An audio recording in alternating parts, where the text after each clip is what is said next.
소원합니다. 오늘은 무엇을 위하여라는 제목을 가지고 하나님의 말씀 나누길 원합니다. 우리 성도님들 제가 좀 답하기 어려울 수 있는 질문이 있는데 한 가지 드리겠습니다. 무엇을 위하여 사십니까? 주 예수 그리스도. 네. 모범생 100점입니다. 네. 우리가 무엇을 위해 살아야 할지에 대해서 고민을 많이 하고 있습니다. 그냥 사는 거지라는 마음으로 사는 것도 우리에게 공허함을 주고, 근데 내가 무엇을 위해 살고 있지라고 아무리 고민해 봐도 우리가 갖고 있는 역할이나 상황에 따라 그것은 너무도 쉽게 변하기 때문에 좀처럼 가늠하기가 어렵습니다. 축복하건대 목적을 알고 목적에 따라 살아가시기를 축복드립니다.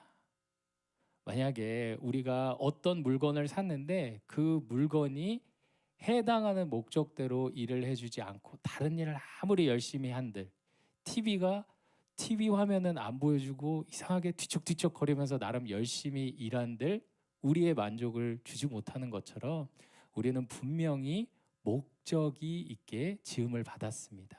그리고 그것은 하나님께 영광을 돌리고 주님을 경배하는 삶입니다. 자, 우리의 목적이 하나님께 영광 돌리는 삶이라고 했을 때 어떻게 영광을 돌리길 원하시나요? 네, 찬양으로, 어떤 나의 특별한 은사로, 아니면 우리 아이들 잘 키워서 좋은 곳에 보내는 것으로 하나님을 만난 어떤 그 기적적인 일들을 체험했을 때 영광을 돌린다라고 우리가 생각을 할 수 있는데, 우리 오늘 본문의 말씀을 보면 하나님께 영광 돌리는 삶이 무엇인지를 우리는 알 수 있습니다. 우리는 하나님께 영광을 돌리기 위해 지음 받았고 하나님께 영광 돌리는 방법에 대해서 우리가 한번 오늘 본문을 통해서 살펴보고 그것을 우리의 기도에 적용하면 좋을 것 같습니다.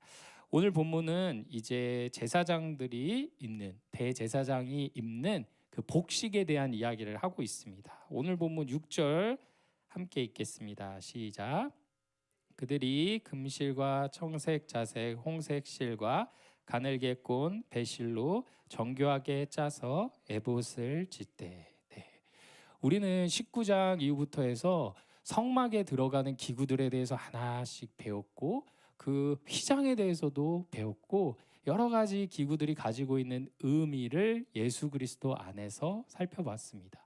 그런데 이제 그 중요한 제사를 드리는 제사장에 대한 이야기들이 계속해서 나오고 있는데, 제사장은 하나님의 일을 하는 사람들입니다.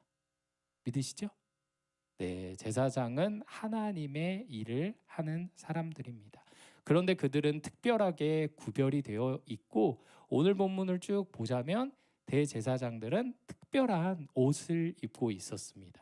그들이 특별하기 때문에 특별한 옷을 입은 것이 아니라 그들이 하고 있는 일이 특별하고 그들이 하나님께 올 수 있는 이 접근의 경계상 가까이 올 수 있기에 그만큼 특별한 옷을 입음을 봅니다. 우리 대제사장들 어떤 옷을 입고 있었을 것 같아요? 네, 막 찢어지고 빈티지스러워서 사람들에게 좀 안타깝다 이런 옷을 입었을 것 같을까요? 화려한 옷을 입었습니다. 우리 대제사장의 그 옷을 한번 떠올려 보면 여기 막 이거 잠깐 나중에 이래서 짠 했을 때 이렇게 되면 되겠죠. 여기에 굉장한 보석들이 가득한 옷을 우리는 떠올려 보게 됩니다. 실제로 요 앞에 12 아들들의 이름을 아들들을 상징하는 보석을 앞에다가 이렇게 12개 착용한 복식을 보게 되는데, 일단 먼저 옷 입는 순서에 대해서 한번 살펴보겠습니다. 우리 아이들도 조금 지나면 양말도 신고 옷도 잘 입죠. 옷을 잘 순서에 맞게 입어야 되겠죠. 외투 먼저 입고 그 위에 다른 거 입고 하면은 어렵습니다. 옷 입는 순서를 거스렸는데 칭찬받은 사람은 슈퍼맨 말고는 없습니다. 제대로 다 잘 입어야 되는데, 오늘 본문의 제사장이 입은 옷의 순서를 제가 설명을 드릴게요. 먼저 속에 입는 옷을 입고 겉에 파란색, 이렇게 파란색으로 된 옷을 하나 걸칩니다. 거기는 이제 민자 무늬로 되어 있고 밑에 조금 장식들이 달려 있습니다. 이 옷을 입은 다음에 오늘 본문에 등장하는 조끼와 같은 에봇이라고 하는 옷을 입게 되어 있고, 이제 우리가 본문에 이제 나중에 배우게 됐지만 그 에봇 어깨 바지에 고리를 딱 끼워서 고정할 수 있는 흉패라고 하는 것을 묶어서 착용하는 방식입니다. 이해가 좀 되시나요? 네, 파란색 옷을 입고 조끼 같은 것을 입고 그 위에 연결 부위에 아까 그 12보석이 달려 있는 그 흉패를 연결하는 옷입니다. 자, 근데 참 성경은 이상하죠. 이상한 게 아니라 참 신비로운 책입니다. 생각했을 때는 먼저 입어야 하는 옷부터 차근차근 설명하면 될 것 같은데, 우리가 살펴보는 것처럼 이제 오늘 본문은 에봇에 대한 이야기, 그리고 이제 15절 뒤부터는 판결 흉패 앞에 붙여야 되는 것을 이야기한 다음에 그 나중에서야 속에 입는 파란 옷에 대한 이야기를 합니다. 성경의 이런 순서마저 그냥 기록해 두지 않습니다. 무언가 의미가 있는 것입니다. 그런데 우리가 읽은 6절 전에 4절을 제가 한번 읽어 드리겠습니다. 미리 이런 것들 지어 입어야 한다라고 했는데 그 순서를 한번 잘 살펴보세요. 4절인데요. 그들이 지을 옷은 이러하니 곧 흉패와 에봇과 겉옷과 반포 속옷과 관과 띠라. 그들이 내 형 아론과 그 아들들을 위하여 거룩한 옷을 지어 아론이 내게 제사장 직분을 행하게 하라. 네, 맨 처음에 뭐가 나왔죠? 흉패가 나왔습니다. 그럼 상식적으로 뭐부터 설명을 해야 되죠?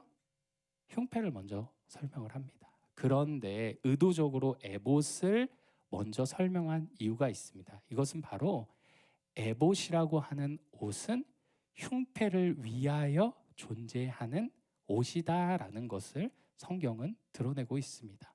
에봇에도 보석이 있습니다. 자, 이제 타이밍인데요. 한번 그 이미지 보여주실까요? 네, 이게 에봇입니다. 속에 뭐 입었죠? 파란색. 우리 교회 보면 파란색이 참 많이 있습니다. 네, 전통적인 그런 색깔인데, 자, 위에 보면 어깨에 뭐가 있는 것 같아요? 어깨? 돌덩어리? 네, 보석입니다. 우리 오늘 본문 9절 10절 우리 함께 읽어보겠습니다. 시작. 호마노 2개를 가져다가 그 위에 이스라엘 아들들의 이름을 새기되 그들의 나이대로 6 이름을 한 보석에 나머지 6 이름은 다른 보석에 새기라. 네. 이스라엘 백성들의 이름을 상징하는 그 아들들을 한 곳 한 곳 이렇게 놓았습니다. 이것만 보면 이것 자체가 이스라엘의 어떤 특별함을 상징하는 거구나. 이스라엘이라고 하는 민족적 혈통을 가진 자들을 위하여 제사장은 택하여졌구나. 어깨에 짐을 짊어지며 살아가는구나라고 착각을 할 수가 있습니다. 우리 한번 어깨 한번 승모근 만져보실까요? 네. 소리 많이 났습니다. 우리 뭐 몇 살부터 그게 굳어지는지 모르겠어요. 근데 나중에 한번 기회가 보셔서 만져보세요. 자, 2살 아이들 승모 굳은 경우가 있어요, 없어요? 있으면 진짜 고생 많이 하는 겁니다. 말랑말랑해요. 우리가 어깨 짐을 짊어지고 살아가면 많이 아픕니다. 실제로 승모근 이야기가 아니라 우리 아이를 책임지려고 하고 우리 아이와 가정과 일터의 그 짐들을 우리 스스로 책임지려고 하면 너무도 무겁습니다.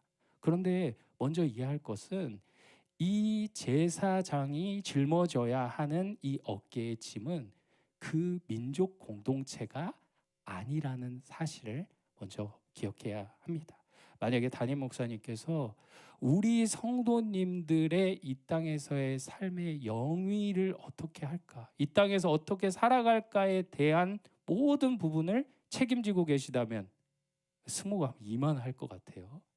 하나님께서 우리에게 허락되어 있는 이 상황 가운데 책임을 부어 주셨다면 그 짐들을 어떻게 주님께 올바로 내어드려야 되는지 우리 깨달을 필요가 있습니다. 하나님께서 제사장에게 이 화려해 보이지만 이 어마어마한 무게감을 남겨주었을 때는 그 에봇이 판결 흉패를 위하여 지어진 옷이라는 것을 그들을 늘 기억하게 주님은 해 주십니다. 이처럼 제사장들은 대제사장은 옷을 입을 때 늘 순서에 맞춰서 입었겠죠. 그 순서를 입을 때마다 항상 에봇을 입고 그 위에 판결 흉패를 체결하는 방식으로 옷을 입을 때, 내가 이스라엘 백성을 대표하거나 내가 그들을 이끌어야 하는 특별한 위치가 아니라 분명히 나라는 존재는 무언가를 위하여 존재하는 것이구나 라는 것을 그들이 생각을 하게 되어 있습니다.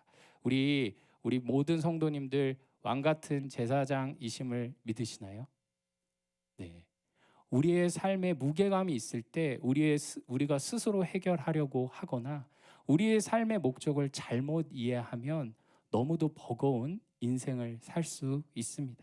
제사장이 늘 상기해야 했던 그 원리를 우리 한번 보도록 하겠습니다. 이 에봇은 아까 말씀드린 것처럼 뭘 위한 거라고 했죠? 흉패를 위한 것입니다. 그리고 이 흉패는 무엇을 하는 거냐라고 하면 15절 보면 판결 흉패라고 되어 있습니다. 판결 흉패. 뭘 판결하지? 바로 하나님의 뜻을 구하기 위하여 입어야 하는 옷입니다. 그리고 우리가 나중에 살펴보겠지만 이 판결 흉패를 만들 때는 이렇게 접어서 만들다 보니까 그 뒤 사이 공간에 우림과 둠밈이라는 것을 넣을 수 있고 하나님의 뜻을 골라서 확인할 수 있는 그 기능이 있었는데, 제사장이라고 하는 사람들이 왜 피를 흘리고 가축의 각을 뜨고 기름을 태우는 이 고된 일을 하면서도 이 화려한 옷을 지니고 있었는지, 바로 그것은 우리가 하나님께 받아야 하는 구원이라고 하는 것은 그냥 죄에서 간신히 건진받는 것으로 끝나는 것이 아니라 종국의 회복이 우리에게 있다라는 사실입니다. 믿으시나요? 예수 그리스도께서 우리를 위하여 죽으시고 우리의 모든 죄를 사하여 주심을 믿습니다. 근데 만약에 예수님께서 우리가 지은 죄악을 원상복구하는 수준이었다면 우리에게 행복이 있었을까요? 구덩이를 이만큼 팠는데 예수님이 하신 일이 그냥 구덩이를 메운 거라면 그 위에 집은 누가 지어야 돼요? 우리가 또 지어야 돼요. 그러다 또 무너지면 또 구덩이에 빠질 수 있잖아요. 예수 그리스도께서 우리를 구원하여 주심은 그 파여진 웅덩이를 메꾸는 수준이 아니라 그 모든 것을 없이 하시는 동시에 우리가 감당하지 못할 찬란한 영광의 집을 지어주시기 위하여 이 땅 가운데 오신 줄 믿습니다. 그러니까 우리의 목적도 종국의 것을 향해 있어야 합니다. 아까 하나님께 영광을 돌리는 삶이 무엇인지 제가 질문을 드렸습니다. 하나님께 영광을 돌리는 삶은 하나님의 뜻을 따라 순종하는 삶이어야 합니다. 믿으시죠? 네. 내가 제사장으로서의 직무를 감당하고 마치 이스라엘을 대표해서 특별한 옷을 입은 것 같지만 결국에 그 자가 그 에봇을 입은 이유는 하나님의 뜻을 묻고 하나님의 뜻에 순종하기 위한 백성을 삼기 위하여 택하여진 자일 뿐이라는 것을 제사장은 항상 기억해야 했습니다. 자기의 특별함이 어깨를 으쓱하게 만드는 것이어서도 안 되고, 그들이 죄 문제를 해결하는 그 아무 의미 없는 것 같은 동물 제사가 그들의 삶의 역할의 전부라고 생각하는 것 역시 하나님은 원치 아니하셨습니다. 우리 제사장들은 이 뜻을 헤아리기가 참 어려웠겠죠. 성령의 완전한 비추심이 없었기 때문에 그들의 입는 옷이 무슨 의미가 있고 그들은 종국에 무엇을 바라봐야 하는지 알지 못했지만, 우리는 성령의 비추심으로 이 구약에 있는 이 본문마저 하나님이 우리에게 허락하신 구원의 관점에 따라 밝히 보게 된 줄 믿습니다. 실제로 창세기 보면 아브라함을 택한 이유에 대해서 하나님은 분명하게 이렇게 말씀하십니다. 내가 그를 택하여 그와 그의 자손들이 하나님의 법과 공도를 행하게 하기 위하여 그를 택하였다라고 분명히 말씀하고 있습니다. 그냥 죄 지었으니까 좀 다듬어 주고 기적을 주기 위하여 그를 긍휼히 여긴 것이 아니라 궁극에는 그의 후손으로 오실 예수 그리스도로 말미암아 모든 믿는 자들이 하나님의 뜻을 밝히 알고 순종하고 하나님의 뜻을 높이게 하기 위하여 아브라함이 택하여졌습니다. 동일한 원리입니다. 대제사장이 이 직무를 감당하는 것 역시 죄 사함의 문제를 통하여 종국에는 하나님의 뜻에 순종하는 완벽한 하나님의 백성을 위하여 그가 그 일을 하고 있음을 우리는 깨닫게 됩니다. 우리는 모두 하나님께서 세우신 기름 부음 받은 대제사장입니다. 정확히는 제사장입니다. 우리를 위하여 죽으시고 그 자신을 내어주신 영원한 대제사장 되신 예수 그리스도로 말미암아 우리는 그분의 발걸음을 따라가면 됩니다. 따라가길 원하시나요? 성령께 간구함으로 그 걸음을 늘 따라가는 우리가 되어야 할 줄 믿습니다. 우리의 뜻으로 나의 나됨을 생각하면 생각할 수 있는 인생의 목적은 참 많이 있습니다. 내가 어깨도 내가 짊어지고 가는 이 짐을 위하여 내가 태어났을까? 내가 감당할 이 몫을 위하여 내가 태어났을까? 무엇이 하나님의 길일까? 성령이 말하는 길이 하나님의 길입니다. 나는 나를 위하여 죽으시고 하나님 뜻에 순종하게 하신 예수 그리스도를 위하여 이 땅에 태어났고 나의 자녀들에게도 그 가르침을 전할 사명이 있고 예수의 걸음을 따라 어렵고 힘든 그 상황 가운데서도 끝까지 하나님의 뜻에 순종하는 것이 나의 몫이구나 라는 것으로 우리는 살아가야 합니다. 우리 성도로 구별된 것에 우리 스스로만의 자부심을 따로 느끼시지는 않길 축복드립니다. 우리가 자랑할 것이 있어서 택하여진 것이 아니라 오직 예수 그리스도로 말미암아 우리가 감당 못할 지혜의 문을 열어주신 예수 그리스도로 말미암아 우리는 구별된 자가 되었고 성도가 되었고 하나님께 직접 우리의 간구를 아랠 수 있는 제사장이 되었습니다. 우리에게 자랑할 것이 전혀 없는 이 가운데 나의 인생의 목적은 하나님의 말씀에 순종하게 해주신 예수 그리스도를 찬양하고 그분의 말씀을 따라 살아가는 것이구나. 그렇다면 우리 아이들 어떻게 키워야 할까요? 내 가정과 일터의 문제 어떻게 해야 할까요? 지난 주일에 담임 목사님께서 설명해 주신 것처럼 하나님께서는 우리의 짐, 십자가의 그 짐을 다 거두어 가시지 않았습니다.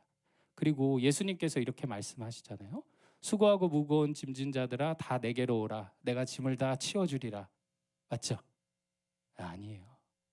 내가 너를 쉬게 하리라. 나와 함께 나의 멍에를 매자. 나와 함께 나의 방식으로 나의 뜻으로 그것들을 감당하자. 그럼 우리가 짊어져야 한다고 생각했던 그 무게감들, 자녀들, 우리의 삶의 문제들을 하나님께 간구함으로 주님, 이곳에서 내가 해야 하는 순종이 무엇인가요? 하나님, 이렇게 소망이 없는 환경 가운데 내가 해야 하는 하나님의 길은 무엇일까요? 아마 주님이 이렇게 말씀하실 것 같아요. 그곳에서 불신앙의 먹이를 주지 말고 서운함과 자기 연민의 먹이를 주지 말고 하나님의 영광을 위하여 집중하라고 하나님이 말씀하실 것 같아요. 우리 병균에게 먹이를 주면 어떻게 되죠? 무럭무럭 자랍니다. 우리의 불신앙에도 우리의 두려움에도 누군가를 향한 서운함과 시기에도 계속 생각으로 먹이를 주면 그것들은 어느 순간 하나님의 말씀에 순종할 수 없게끔 우리의 온몸을 마비시킵니다.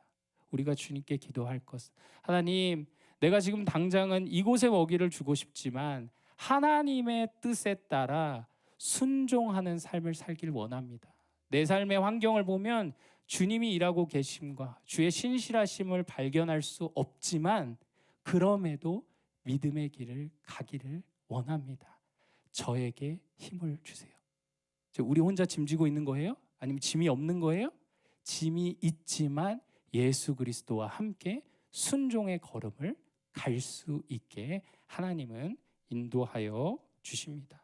우리 그 보물과 같은 그 길을 내어 주신 그 예수 그리스도에 관한 우리 말씀을 한번 읽도록 하겠습니다. 고린도전서 1장 30절인데요. 시작. 너희는 하나님으로부터 나서 그리스도 예수 안에 있고 예수는 하나님으로부터 나와서 우리에게 지혜와 의로움과 거룩함과 구원함이 되셨으니. 아멘. 하나님으로부터 오신 예수 그리스도께서 하나님에게로 나아갈 순종의 길, 참된 지혜를 우리에게 열어주셨습니다. 세상이 이해하지 못할 그 하나님의 지혜는 인간의 어떤 지혜보다 탁월합니다. 예수 그리스도께서 우리를 구원하시기 위하여 이 땅에 오시고 왜 그 방식으로 죽으셨어야 했을까 싶은 이해가 안 되는 그 하나님의 지혜로 우리가 구원함을 받았습니다. 그러니 우리가 고백하며 나아갈 것, 하나님, 내가 특별해서 제사장이 된 것 아니고 내가 특별해서 내가 이제 내 삶을 책임져야 하는 것이 아니라 예수로 말미암아 그 지혜로 말미암아 내가 구원함을 받았으니 끝까지 하나님의 지혜와 뜻을 구하며 살아가게 해주세요. 주님, 제발 도와주세요. 이 간절한 기도 가운데 하나님은 결코 우리를 버리시거나 외면하지 아니하실 줄 믿습니다. 우리 이번 한 주 주님께 나아갈 때 하나님, 우리의 삶에 어려움과 고단함이 있다 할지라도 하나님의 말씀으로 하나님의 말씀에 순종하게 하신 그 지혜의 길을 따라 주님과 함께 간구하며 주님의 이름 부르짖으며 이 모든 삶 감당할 수 있게 해달라고 구하는 우리의 삶이 되길 축복합니다.